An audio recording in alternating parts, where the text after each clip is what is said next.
on this episode of the Lone Wolf Chat. It's going to be an off the cuff episode. Lately, I've been struggling to come up with podcast ideas and subjects on the internet, especially when it comes to writing topics. And as I'm starting to find out, there aren't as many this time of the year. Summer is usually that time of the year that we all go to workshops and conferences, and we get to see panels and meet agents. With 2020 being the year that everyone was self-isolating, and well, for the most part, and then the year of 2021 being the year that we're recovering from said situation where we were all isolated. Now we're getting to the point where we have to figure out new topics to talk about. I've seen an increase of podcasts out there, not just writing. I still, watch Brian Sanderson's podcast. I still listen to Welcome to Night Vale. I still listen to I Should Be Writing, but not at the pace I used to. I'm still probably 3 or 4 months behind on Welcome to Night Vale alone.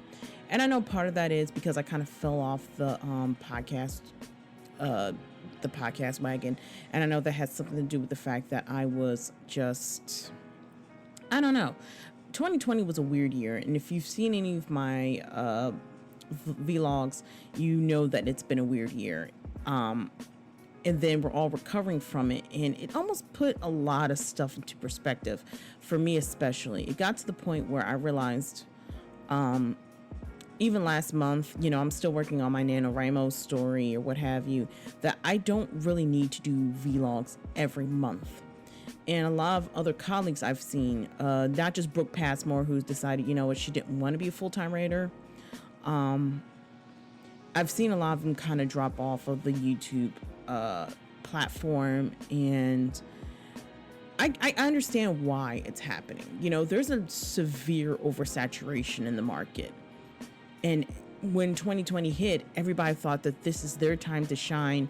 This is their time to become as famous as the other people online, the PewDiePies, the Jake Pauls, the Tana Mojos, the Markipliers, what have you.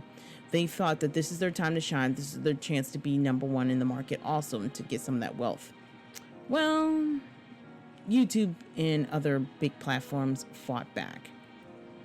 They kind of went, no, you all can't do it. And just to be on an honest note, just an honest take, we're all not, how do I say this without being completely the B word? We're all not talented. There's only so many people that can fill a niche market when it comes to YouTube. Podcasting, however, everybody can kind of put their hands in, but gaining an audience is the hardest thing. That's what I will say. I mean, if you're still listening to me ramble for the last 3 minutes, then you know that, well, first of all, if you're listening, thank you. Secondly, if you're still listening, that means I must be doing something right. But like I said, this is more of an off-the-cuff episode. I mean, how do I put this? I've seen or listened to a lot of stuff going on in social media, and I've taken that point in my life where I've taken a social media diet. I limit what I watch online, because if I don't, then I'm sitting here just pulling my hair out. The most recent thing that happened, and before I get into that, please do not go after Ethan Klein or Trisha Paytas. I repeat, do not go after them. Please do not. But that situation was kind of sad, and it was kind of an eye-opener also. If you don't know these two people, they're both social media influencers. I know that Ethan Klein often fights with another big YouTuber, Keemstar. Trisha Paytas, I'm going to keep my show PG-13 as possible, but she comes off as a bimbo, but she's not really a bimbo. She's actually super smart, so she knows what she's doing. The woman works hard for her money. She invests. She has sponsors. And she chose, because she is engaged to Ethan Klein's wife's brother, did a show called Frenemies. And Ethan was kind of, from what I've heard, was losing sponsorships, and he was also losing viewerships. Now, Trisha Paytas is the type of person who has a personality to bring people in, even if you're just, nonsensically talking, which is sometimes what they do. Trisha was a big help to Ethan's show, and the way that their partnership has split up is something to think about. I mean, they've been doing the show for at least a year, and you think, oh, they're going to do the show for another year. But then, Trish walked out, and we found out they showed the episode of Frenemies, which was ironically about Gabby Hanna and her behavior. And to make a long story short, Trisha went on a rant video, and basically, at first she said, I'm stepping down for Frenemies, and then there was a video out, and then the video that really did the Frenemies episode, you can look that up online, it's called About Gabby Hanna. I don't think Ethan's going to take that down. Basically, Trish has triggers. We know she has a mental disorder, and Ethan can, I try to be impeccable with my words and not try to be bad with it and just try to ruffle feathers, but he can be insensitive, and that was the problem. He knows that Trisha has triggers, and unfortunately, those triggers were based, she just was basically, being triggered, and unfortunately, Ethan did not say his words right, and they went back and forth. Then they went on about money and how much money Trisha was making off the show and how much Ethan was making off the show, and then Ethan accused Trisha of not really contributing to the podcast. She just shows up and talks, and of course Trisha got upset because she's like, wait a minute, I'm bringing money here, what are you talking about? So it goes back and forth, and to be honest, I felt like when I was watching it was something I realized other radio shows have, which to me, podcasts and radio shows can go hand in hand depending on who their sponsors are and if they're allowed to play music, but I felt like in that particular situation, I realized that Ethan and Trisha did not have what. Let me back up. One of the few radio shows I still listen to in the morning is the Steve Harvey Morning Show. Before that, I was listening to Tom Joyner. I went to school for radio. That's what I wanted to do for a living. Unfortunately, it didn't work out, so here I am podcasting. Anyway, Steve Harvey is known to say some off-the-wall stuff. Him, Nephew Tommy, and all the other comedians, because that's what comedians do. They talk off the cuff and they make you laugh, and sometimes you can trigger an audience, even if you don't mean to. The good thing was, after the first-ish episode ever of Steve Harvey, they brought in Shirley Strawberry to kind of moderate, to make sure Steve don't say anything off the wall, and neither does Tommy or anybody else in the cast list.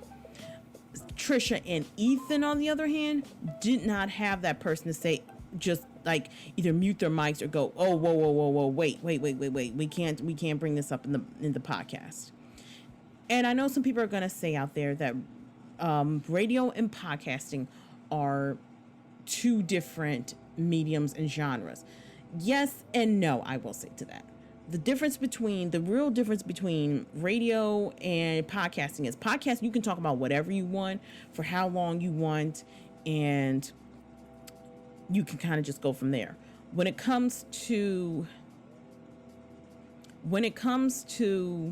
radios have sponsors, they have sponsors, they have bosses that you have to look up to. For example, there are certain things that Steve Harvey has wanted to say that he cannot say because he has sponsors. So, anything, he really wants to say, he'll say on something he takes care of financially or pays for. Not the Steve Harvey TV, talk show, not that. I'm talking primarily like his comedy tour. This way the sponsors can't really get on him as much because he's talking and paying his own money.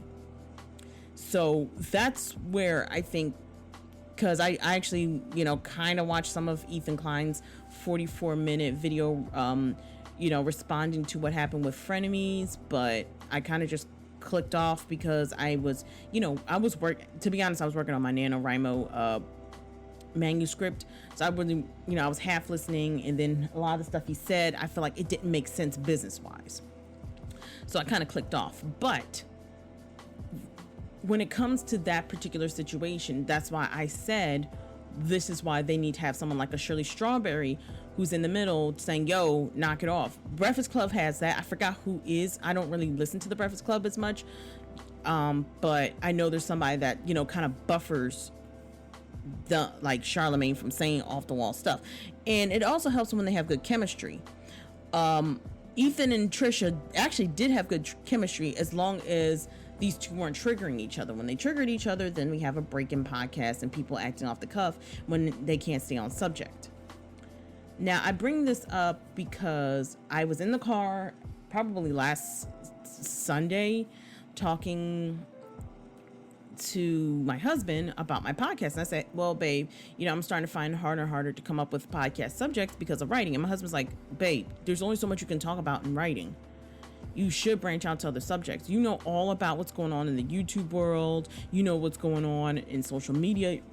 You really should be doing more of a gossip thing. And I said, well, honey, I don't want to become the next Wendy Williams. I don't want to do that and just invading people's lives. And of course he gives me this look because he's like, for real? You're already kind of doing that now. And I was tempted to say, well, here's the thing about social media. Social media, we wouldn't know none of your business unless you posted it. You went and posted it, so of course everybody knows about it. That was my whole stance. But my husband did kind of have a point. I would talk about certain subjects that's going on, like Keemstar and Ethan and Markiplier and all them. I didn't think it'd be something that I could do. The other thing is I don't really have a podcasting partner to push idea or talk and have a conversation with. I have siblings, I have a brother and I have a sister, and I've thought about putting them on podcast episodes with me, but both of my siblings work for a living. My husband just flat out went, no. He's not into podcasting. He's not into social media. He doesn't even he has a Facebook account. I think he has a Twitter, but my husband don't even really use the Twitter. He's very, I wouldn't say conservative. Conservative is not the word I would use. Not at all. It's not his thing. Social media is really not his thing. His thing is like, well, we're in reality. Everybody lives on the internet, but we're in reality. We got a financial crisis going on. You're worried about what's going on social media. That don't make sense to me. That's the type of person my husband is. He's very, serious about his life, and that's cool. That's fine with it. Now, lately, with going back to earlier what I said about the oversaturation, I'm seeing a lot of social media influencers trying to jump into this market. And I've heard and I've had private conversations with people. I've heard on other podcasts and stuff how you have these smaller podcasts like myself, and people are getting worried because it's like, you have these big names. And I'm not saying Joe Rogan. Joe Rogan's actually pretty cool. I actually like Joe Rogan's podcast sometimes. But you have people like Jake, like the Paul brothers who do podcasts, and people are kind of going, well, hey, wait a minute. And then they get these deals and you're just like, well, what the, like I've seen people who have done podcasting for 7, 8, 9, 10 years still doing this. And they're kind of going, hey, wait a minute. How come they get all these big sponsors and I'm still down here somewhere? And I had to think about that for a second. And it wasn't just, this conversation, it was conversation with other stuff. And I was like, well, you know what? There's something about them that is drawing new people to the market. And we're not bringing those, and it's something we're not doing. At the same token, I'm not going to just, put myself so far out there that I lose the morals that I already have just to gain sponsors. It's not going to work. It doesn't work like that. And I understand where people's come from with oversaturation. There's also oversaturation in the writing market because you have I'm seeing a lot more thinking words. There's a lot more people, a lot more celebrities that are writing books. Like Snoop Dogg's book from 2017 has made it a hit during COVID, which I know why, because people are now have to cook more than they actually go out because, there's always a chance you might catch coronavirus. And so people get a little weirded out by that. Michelle Obama's podcast is out. People are a little worried about that because now it's like, wait a minute, what chance do I have if Michelle Obama has a podcast? And my usual response is, everyone has a chance in the podcast market. Just because you have a brand name does not mean you're a good podcaster. Now, I will say this, when it comes to Trisha Paytas, I think she has a great personality for podcasting. She can talk to the cows come home. That's who she is. Now, when it comes to someone like Ethan's voice is so monotone. I think that's where they balance each other out. But I personally am not intimidated by people coming out into the market and who have brand names who are becoming podcasters. They might not stick with that for years. I've been doing this, 3 years now? 4 years maybe? Because that's what I wanted to do. I went to school, like I said before, I went to school for journalism, really for radio broadcasting. Unfortunately, radio broadcasting is somewhat of a dying market. And I said, well, forget it. I'll just make a podcast. And I'm not intimidated by the market. I just know that the market changes.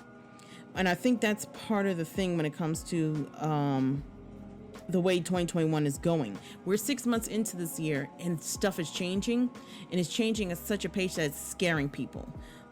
2020 was a lull year, and I don't mean LOL. I mean like you're just lulling, getting through the year as best as you could, and you hope to get out on the other side even better. But what happened is, when you finally got out there, it almost seems like life has moved on and you have not moved on. I don't think that's, I think that's the case with a lot of people. And I had to recognize that on my own, especially when I do, vlogging for writing. I saw the writing episode, other people who are writers like Brooke Passmore who are choosing, or Natalie Lay, I want to say, are doing less and less writing vlogs and writing videos because, like my husband said, there's only so much you can talk about. I think it's just becoming a broader thing across all the spectrums. And maybe it has something to do with the fact, not just the oversaturation, it's people changing. Let's all be honest. Being on the internet doesn't really make us that much money at all. Sure, I have a coffee page, but no one's really contributed to that. I can open up a Patreon, but I doubt I will really have the revenue or the audience needed for that. Ironically enough, I have like over 3,000 followers on TikTok just for being silly or being part of a fandom. It's the weirdest. It's the weirdest thing. I will say that. But it does speak volumes for, people who want to do this as a full-time gig. They want to be able to just talk on the internet or do stupid stuff on the internet and make money, but times have changed. And I think part of it also is the audience that we had back in the 2000s, because I remember when YouTube was around. I was in college. Yeah, I'm showing my age now. I was in college when YouTube came out, and the landscape of that platform is different than the landscape we have now. When you think about it, people have grown. Your audience has grown. It's the same, argument with people who follow Family Guy. The Family Guy audience has grown up, so the jokes don't even land like they used to. Same with The Simpsons. Same, I guess, if I wanted to go on a limb here, How I Met Your Mother. So this episode is an off-the-cuff one. It's a real, just a speaking point more than anything else. Now, with that being said, I probably will come out with a vlog, but it probably won't be until after this manuscript I'm doing is done, because I don't feel the need to really do videos like I used to if I'm not really making the revenue that I need. Now, as far as podcasting goes, I might have to come up with new off-the-cuff topics to talk about. And again, if you're watching this, you're probably seeing Resident Evil 2. I probably should have put on Resident Evil 8, but I didn't want to deal with copyright strikes from Capcom right now. So I'm trying out new things. Like this episode, you're probably seeing me get murdered outright by liquors and everything else. But I'd rather do this than put my face on the screen and just sit here and talk and dart my eyes around a camera for a while and, have my eyes oversaturated by the light of a diva ring light. This is actually easier for me. So as podcasts are changing, my show's changing and my vlogs are going to change up a little bit. So, don't be surprised. I may come up with a Patreon in the future. I just haven't really decided yet. I don't have the fan base for it. Maybe in the future, maybe, if there's a way to do TikTok, I guess, and, do lives that actually bring in more of an audience, I might just do that. And maybe I'll just, come with a Patreon later. But that's all I have time to talk about in this episode. If you like what you're hearing, again, I do have a coffee page, ko-fi/LC Clements. You can leave a like, review, and subscribe. There is a Twitter page I have at LC Clements. If you want to support or, subscribe to the channel, you subscribe under Apple Podcasts, Spreaker, Stitcher, or wherever you get your podcasts. And I will chat with you guys again in the next episode.